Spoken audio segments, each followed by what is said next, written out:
Hello students, today we will start our next topic, the, the making of a global world.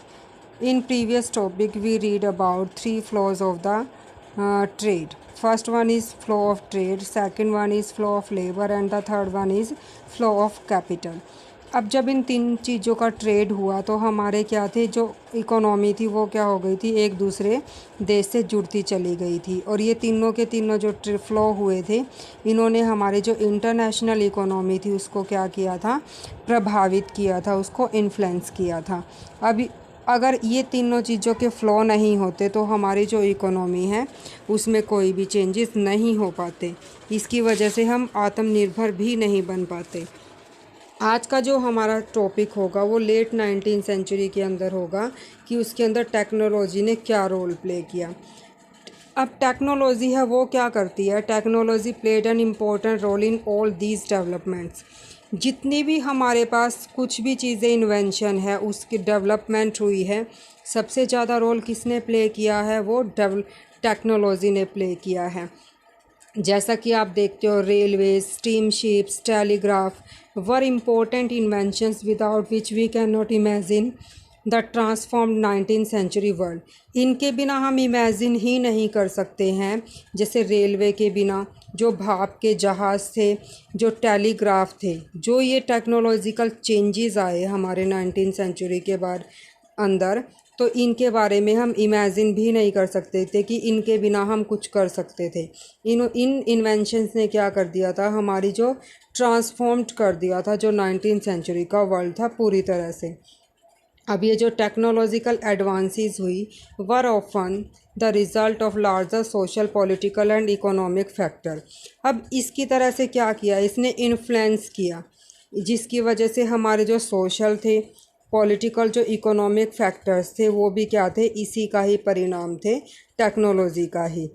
अब example लेते हैं, जो colonisation था वो stimulated new investment and improvement in transport.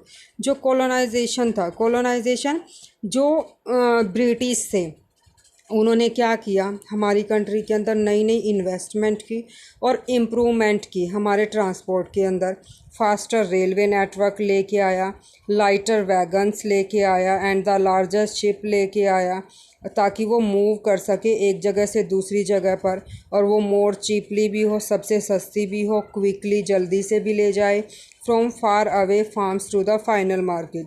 बल्कि वो क्या करें कि ज़्यादा दूर तक फार्म से लेके वो फाइनल मार्केट तक क्या करेगी, हमारे जो प्रोडक्ट है उनको पहुंचा सके। अब जो ट्रेड था, इसकी वजह से क्या हुआ, गुड एग्जांपल है हमारा जो कनेक्टेड प्रोसेस है हमारे ट्रेड की। अब 1870s के अंदर क्या हुआ कि जो एनिमल्स थे, अब उनको भी क्या किया जाने लगा, एक जगह से दूसरी जगह पर ले जाया जाने लगा। अब जब ये एनिमल्स थे, इनको बड़े बड़े शिप, मतलब कि जो पानी के जहाज़ थे, उनके अंदर भर कर क्या किया जाता था, ले जाया जाता था एक जगह से दूसरी जगह पर। और ये कहाँ से, अमेरिका से यूरोप में ले जाया जाता था। और उनका जो स्लॉटर जो उनका मांस होता था, उसको क्या किया जाता था, वहाँ पे बेचा जाता था। जब वो वहाँ पर पहुँच जाते थे वो एनिमल्स, तो उनको काट कर उनका मांस भेजा जाता था। अब इसकी वजह से काफ़ी प्रॉब्लम भी हुई। जब ये सारे के सारे इस सफ़र में जाते थे, यूरोप लेकर जा ही रहे थे, तो यूरोप में ले जाकर जब काटे जाते थे, तो ये जानवर क्या होते थे, रास्ते में कुछ तो बहुत ज़्यादा बीमार पड़ जाते थे, क्योंकि समुद्री रास्ता क्या होता था, काफ़ी लंबा होता था। बहुत सारे बीमार पड़ जाते थे, बहुतों का जो वज़न था वो गिर जाता था, और कुछ इतने बीमार हो जाते थे कि वो खाने लायक ही नहीं रहते थे। इसकी वजह से क्या हुआ कि मांस को खाने वाले थे, उनके लिए जो ये सौदा था, मतलब कि जो ये ट्रेड था, वो काफ़ी महंगा पड़ रहा था। अब जो मांस था, अब किसकी पहुंच में था, केवल वो गरीबों की पहुंच में नहीं था, केवल अमीरों की पहुंच में ही था। और साथ के साथ जो उनकी की प्राइजेस भी क्या थे, जो मांस की मीट के जो प्राइजेस थे वो भी काफ़ी ज़्यादा थे, और उनका जो प्रोडक्शन भी वो भी क्या था, कम था। लेकिन एक नई टेक्निक आई, रेफ्रिजरेशन। अब ये जो रेफ्रिजरेशन की जो टेक्निक थी, ये किसके अंदर लेके आए, जो पानी के जहाज़ थे। अब इसके अंदर रेफ्रिजरेशन की टेक्निक्स लेके आए, जिसकी वजह से जो भी चीज़ें जो जल्दी ख़राब होने वाली थी, उनको क्या किया जा सकता था, रेफ्रिजरेट करते थे और उनको लंबी यात्राओं में भी ले जाया जा सकता था। वो ना तो उसमें जानवर मरते थे और ना ही बीमार होते थे। अब ये जो इस तरह की टेक्निक थी ये कहाँ से आई थी? हमारी अमेरिका से आई। इसमें पहले क्या जानवरों को ले जाया जाता था, लेकिन अब क्या किया जाने लगा, जानवरों की बजाय उनको पहले से ही काट कर जो मांस था उसको पैक करके क्या किया जाता था, रेफ्रिजरेट करके एक कंट्री से दूसरी कंट्री में ले जाया जाने लगा। अब जब ऐसे ले जाया जाने लगा तो वो सामान ख़राब भी नहीं होता था। अब वो सभी लोगों की क्या बन गया था, एक तरह से स्टेपल डाइट बन गया था। जैसे कि आलू और ब्रेड थे, तो अब सभी क्या कर सकते थे, इसको नॉन वेज को क्या कर सकते थे, खा सकते थे। और इससे क्या हुआ, लोगों की जो जीवन स्थिति थी, जो लाइवलीहुड थी, उसमें भी क्या होने लगे थे, चेंजेस होने लगे थे, क्योंकि अब ये सभी की पहुंच में था। अब जो नेक्स्ट हमारा टॉपिक होगा वो होगा हमारा जो लेट 19 सेंचुरी। जो लेट 19 सेंचुरी में क्या हुआ, जो कॉलोनियलिज़म कैसे बढ़ रहा था। अब जो कॉलोनियल थे, ब्रिटिश थे, वो क्या चाहते थे, अपना ट्रेड बढ़ाना चाहते थे। अब लेट 19 सेंचुरी में क्या हुआ, जो ट्रेड था फ्लोरिश्ड हो रहा था और मार्केट भी एक्सपैंड हो रही थी लेट 19 सेंचुरी में। ये केवल पीरियड ही नहीं था ट्रेड को एक्सपैंड करने का, बल्कि वो क्या चाहते थे, अपने प्रोस्पेरिटी को भी इंक्रीज़ करना चाहते थे। It is important to realize that there was a darker side to this process। बल्कि अब हमें इसकी दूसरी साइड पे भी क्या था, रियलाइज़ करना था कि लेट 19 सेंचुरी में क्या हुआ। हम केवल जो उसके अंदर अच्छाई हुई, जो भी डेवलपमेंट हुई, उसकी तरफ ध्यान ना देकर हमें उस तरफ भी ध्यान देना होगा जिसकी ये डार्कर साइड, दूसरी साइड में इसके क्या हो रहा था। अब काफ़ी सारे जो वर्ल्ड के पार्ट थे, वहाँ पे ट्रेड का एक्सपेंशन हुआ, जो रिलेशनशिप भी क्लोज़र हो गए थे, और जो वर्ल्ड की इकोनॉमी थी एक दूसरे के पास आ रही थी। अब इसका साथ के साथ इसमें इसकी वजह से क्या हुआ था, काफ़ी सारे लोगों को जो फ्रीडम थी वो भी क्या हो गई थी, लॉस हो गई थी, और जो लाइवलीहुड भी वो भी लॉस हो गई थी। क्योंकि नई नई जब टेक्नोलॉजी आती है तो उसकी वजह से क्या होता है, लोगों की लाइफ में काफ़ी चेंजेस आते हैं। अब जो लेट 19 सेंचुरी में क्या हुआ, जो यूरोपियन कॉन्क्वेस्ट थे, अब उन्होंने काफ़ी सारे प्रोड्यूस की, पेनफुल थी, जो इकोनॉमिक, सोशल और इकोलॉजिकल चेंजेस हुए वो काफ़ी पेनफुल थे लोगों के लिए, जिसकी वजह से क्या हुआ, जो कॉलोनाइज सोसाइटी थी उन्होंने उनसे छीनना शुरू कर दिया, जो वर्ल्ड की इकोनॉमी के लिए, जो उनके आजीविका के, जो लाइवलीहुड के जितने भी साधन थे वो सारे के सारे क्या हो गए थे, उनसे छीन गए थे। मतलब कि जो ये क्या थी, इसके अंदर काफ़ी सारे क्या थे, 90 पेनफुल इकोनॉमिक चेंजेस आए थे, सोशल और इकोलॉजिकल चेंजेस आए थे।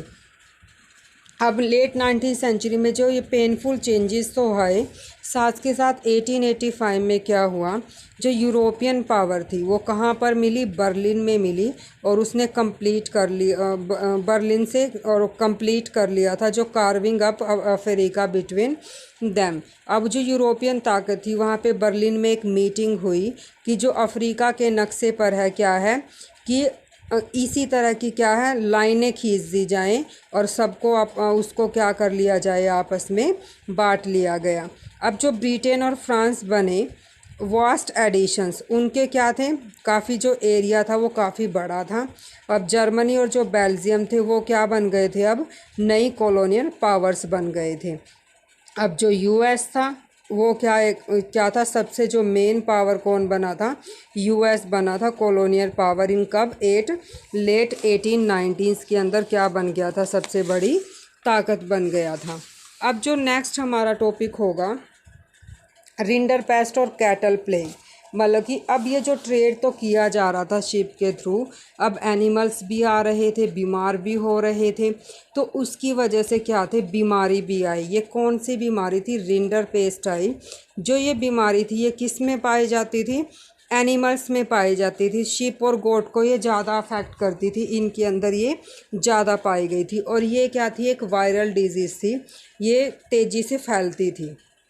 अब रिंडरपेस्ट क्या बन गई थी, एक हमारी अफ्रीका में क्या हुआ, 1890s में क्या हुआ, जो ये डिजीज़ थी कैटल प्लेग, वो बहुत ही ज़्यादा फैल गई थी और इसका बहुत ही भयानक क्या था, इसका इफ़ेक्ट पड़ा था लोगों की लाइवलीहुड पर। This is a good example of the wide spread European imperial impact on colonise society. यही सबसे ज़्यादा क्या था, बड़ा इम्पैक्ट था जो यूरोपियन जो इम्पीरियल के ऊपर कॉलोनाइज सोसाइटी का। अब इसके जो असर है वो काफ़ी लोगों पर भी पड़े, जो इसको हम अगर एग्जाम्पल के थ्रू ले तो it shows how in this era of conquest even a disease affecting cattle reshaped the lives and the fortunes of thousands of people and their relation with the rest of the world। अब इसकी वजह से क्या हुआ कि इस उदाहरण से हमें क्या पता लगा कि इसमें काफ़ी हमले किए गए और काफ़ी विजय भी प्राप्त हुई, और इस वजह से क्या हुआ, जो बल्कि अनफॉर्चुनेटली क्या हुआ, ये मवेशी थे जो पीपल थे जो ये, इसकी वजह से क्या हुआ, इन जो लोगों के अंदर क्या हुआ, ये बीमारी फैल गई और जिसने क्या किया, हजारों लोगों का जो जीवन था उसको बदल कर रख दिया। अब हिस्टोरिकली देखा जाए, Africa had abundant land, Africa के पास इतनी ज़्यादा ज़मीन थी जिसकी कोई कमी ही नहीं थी और उसकी पॉपुलेशन भी क्या थी, काफ़ी कम थी। 4 centuries land and livestock sustain, लेकिन फिर भी क्या था, जो अफ्रीका था वो किसके सहारे चलता था, जो अफ्रीकन की लाइवलीहुड थी, वो क्या करते थे, पशुओं को पालते थे और साथ के साथ वो थोड़ा बहुत काम करते थे अपनी ही ज़मीन के ऊपर।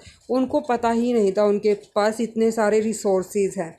इन लेट 19th सेंचुरी में क्या हुआ, अफ्रीका क्या हो गया, उसके काफ़ी सारे जो कंज्यूमर गुड्स थे वो क्या कर लिए गए, उनको पता ही नहीं चला कि उनके ऊपर वेजेस कुड बाय, मतलब कि वो कितनी वेजेस पे, क्या पैसे पे, कितने वेतन पे वो काम कर रहे हैं, उन्हें पता ही नहीं था कि वेजेस का क्या प्राइस चल रहा है, कहाँ पे क्या नहीं चल रहा है। अब अफ्रीका में क्या हुआ, if you had been in an Africa processing land and lively stock, there was a plenty of both, you too would have seen reason to work for a wage. बल्कि अफ्रीका में क्या थे, किसान तो थे, उनके पास ज़मीनें भी थी, उनके पास उनके क्या थे, पालतू पशु भी थे, लेकिन उनको इस बात की समझ नहीं थी कि वेतन, बल्कि कि जो वेजेस के लिए काम करने की क्या ज़रूरत है, उनको ये इस चीज़ का पता ही नहीं था।